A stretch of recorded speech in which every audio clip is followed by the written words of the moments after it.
जय गुरु जी, शुक्राना गुरु जी। सारी संगत को भी सुमन आंटी का प्यार भरा जय गुरु जी। संगत जी, ये सत्संग बहुत ही स्पेशल है। सत्संग में मैं भी गई थी और ये रघुबीर अंकल जी हैं, गुरु जी के समय से ही गुरु जी के साथ रहे हैं और इनके मुंह से गुरु की वाणी, गुरु गुणगान सुनने का सौभाग्य प्राप्त हुआ।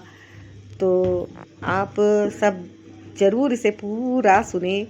ज़्यादा रिकॉर्डिंग तो नहीं कर पाई मैं, लेकिन जितनी भी रिकॉर्डिंग करी है थोड़ी बहुत वो आप सबके साथ में शेयर कर रही हूँ। गुरु जी सबका कल्याण करें, सबको खूब खूब ब्लेस करें। संगत जी ध्यान से सुनेगा और गुरु जी ब्लेसिंग कल्याण गीता चैनल को आप जरूर सब्सक्राइब कर लीजिएगा। वीडियो को लाइक शेयर जरूर कीजिएगा और कमेंट में गुरु जी का शुक्राना करना बिल्कुल मत भूलिएगा, जरूर कीजिएगा गुरु जी का शुक्राना। जय गुरु जी।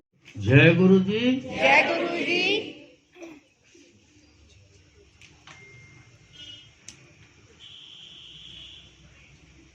डोरी हाथ तुम्हारे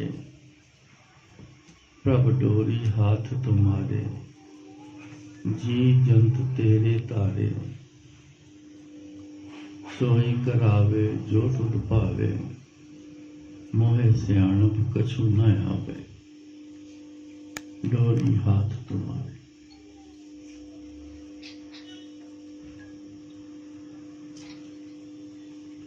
अभी आपने ये शब्द भी सुना है।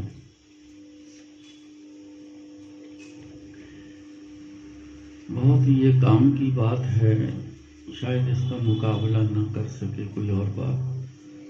तो सारी बातें जरूरी हैं। हमारे कर्तव्य में ऐसी चीजें लाना बहुत जरूरी है। एक बार में बहुत सारा विचार नहीं होता, तो इस पे एक विचार करके फिर सत्संग शुरू करेंगे।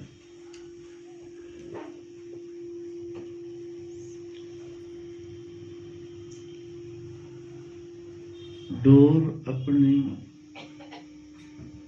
गुरु महाराज के हाथ में होनी थी, मगर हम डोर छुड़वा बैठे।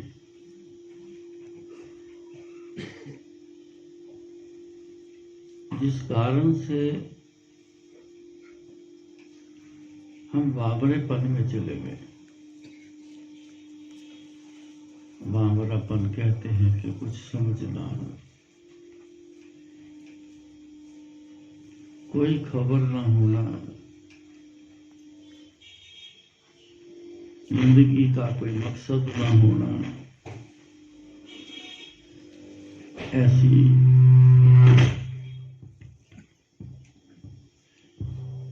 चीज कि इसमें किस तरफ जाना। यही चीज हम में आ चुकी है। मैं आपसे एक सवाल पूछूं कि आप आए हो दुनिया में, मकसद क्या है? अभी तक तो, आज तक तो किसी ने जवाब नहीं दिया। आज कोई दे सकता है तो दे दो। दुनिया में आए हो, मकसद क्या है? गुरु जी में विलीन हो जाना। हाँ जी? गुरु जी में विलीन हो जाना।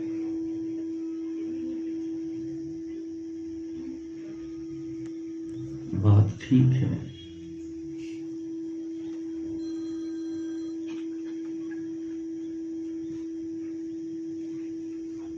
तो इसलिए ना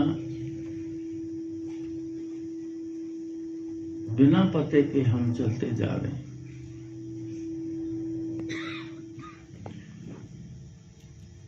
पता नहीं कितने जन्म से ऐसे घूम रहे हैं, आ रहे हैं, जा रहे हैं, कोई समझ नहीं। क्योंकि डोर छुड़वा ली।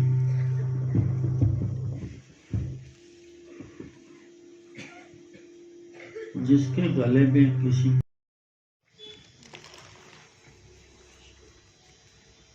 लेकिन उस जरूरत को ना सलाम करो जो आपको यहाँ गुरु जी तक ले आए।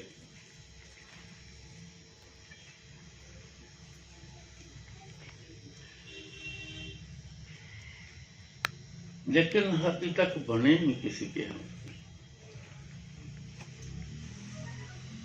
जब तक आप किसी के बनते नहीं हो, मुश्किल है कि अपनी मनोकामनाएं, इच्छाएं जो है वो पूरी करना मुश्किल है।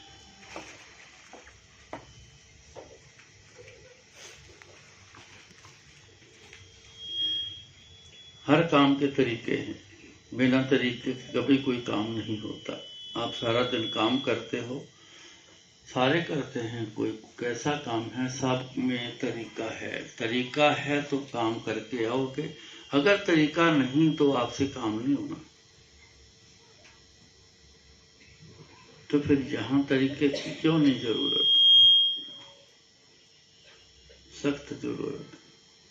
बिना तरीके के कुछ नहीं बनना। सारी उम्र में यही देखता रहा, गुरु जी के पास दिन रात रहा, सारी उम्र में रहा। क्या देखता रहा? ऐसी बातें ही देखता रहा, बहुत सारी बातें देखी। जो तरीके से हो गए वो ले गए, वो सब कुछ ले गए। पहले ही पता लग जाना, इसने ले जाना, वो ले गए।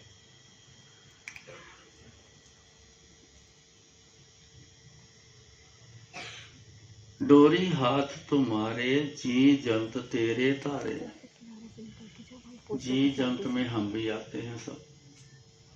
84 लाख जून है जी जंत, सारी आती उसी की बनाई हुई और उसी की भेजी हुई। अपनी मर्जी से आप भी नहीं आए।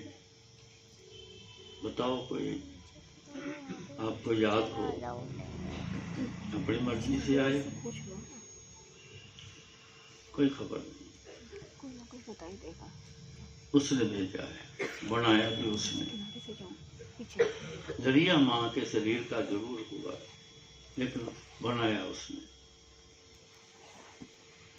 आप अपने आप को भी नहीं बना सकते, आपका अधिकार नहीं।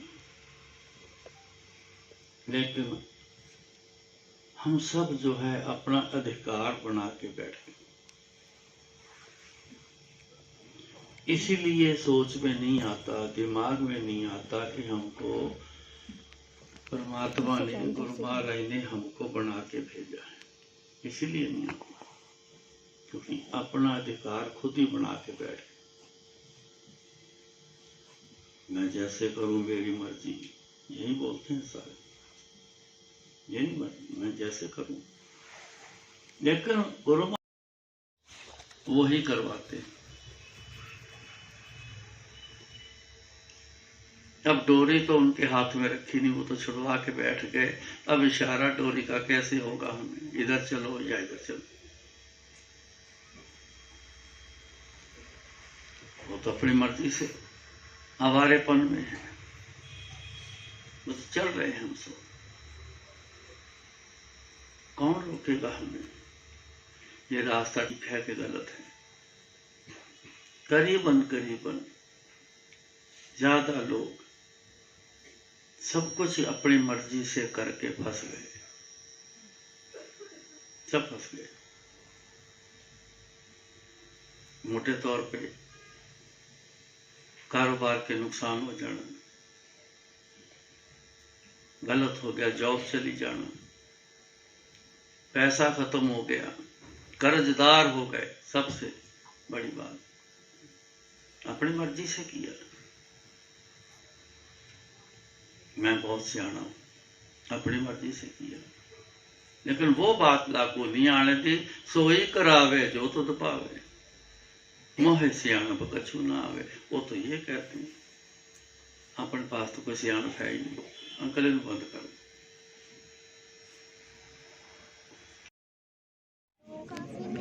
तो सत्संग समाप्त हुआ और गुरु की वाणी हमें सुनने को मिली, और सब अब आज्ञा ले रहे हैं। और रघुवीर अंकल जी के साथ सब लोगों ने अपना कीमती समय बहुत अच्छे ढंग से बिताया, और मुझे तो बहुत ही अच्छा लगा ये मुझे बिल्कुल सामने से दर्शन करने का सौभाग्य प्राप्त हुआ। और मैं बहुत ज़्यादा खुश हो जाती हूँ जब मुझे ऐसा पता चलता है कि गुरु जी के साथ जो मतलब पुरानी संगत है गुरु जी के दर्शन साक्षात जिसने भी किए हैं, मुझे तो उनको देख के ऐसी अनुभूति होती है जैसे मैं गुरु जी के ही दर्शन कर रही हूँ। रघुवीर अंकल जी के सामने बैठकर मुझे बिल्कुल वही फीलिंग आ रही थी जैसे कि बस मैं तो अपने गुरु के सामने ही बैठी हूँ। और बहुत ही अच्छा लगा मुझे, दिव्य अनुभूति मुझे वहाँ पे सत्संग में महसूस हुई। और मैं तो शुक्राना करती हूँ गुरु जी का, अनंतम शुक्राना गुरु जी, आपने मुझे इस सत्संग में बुलाया। क्योंकि देहरादून में बहुत सत्संग होते रहते हैं, कहीं तो सत्संग पता भी नहीं चलते कहाँ हो रहे हैं। ज़्यादातर मैं अपने आसपास के सत्संग में ही जाती हूँ। और इस सत्संग के बारे में मुझे पता चला, और जब मुझे पता चला कि रघुवीर अंकल आ रहे हैं तो मैं फिर कैसे रह सकती थी कि मैं वहाँ पे ना जाऊँ। कोशिश तो मेरी ज़्यादा से ज़्यादा सत्संग अटेंड करने की होती ही है, लेकिन कई बार व्यस्त हो जाती हूँ तो नहीं जा पाती। वैसे तो सत्संग तो वही जाता है उस सत्संग में जिसमें गुरु जी का आदेश होता है कि इसमें जाना है। तो जिसमें सत्संग में गुरु जी बुलाते हैं तो जाना ही होता है। और ये मेरे को इतना अच्छा लगा क्योंकि मैं जो सोचती थी कि मैं आगे ही बैठूँ, मेरी सत्संग में हमेशा यही इच्छा रहती है कि गुरु जी बस मुझे आप अपने चरणों में ही बिठाना, जगह नहीं देना मुझे अपनी। और मैं लेट हो गई थी क्योंकि थोड़ा सा रास्तों का पता नहीं चल पा रहा था, घर से थोड़ा दूर था ये सत्संग, लेकिन फिर भी गुरु जी ने मुझे अपने सामने बिठाया।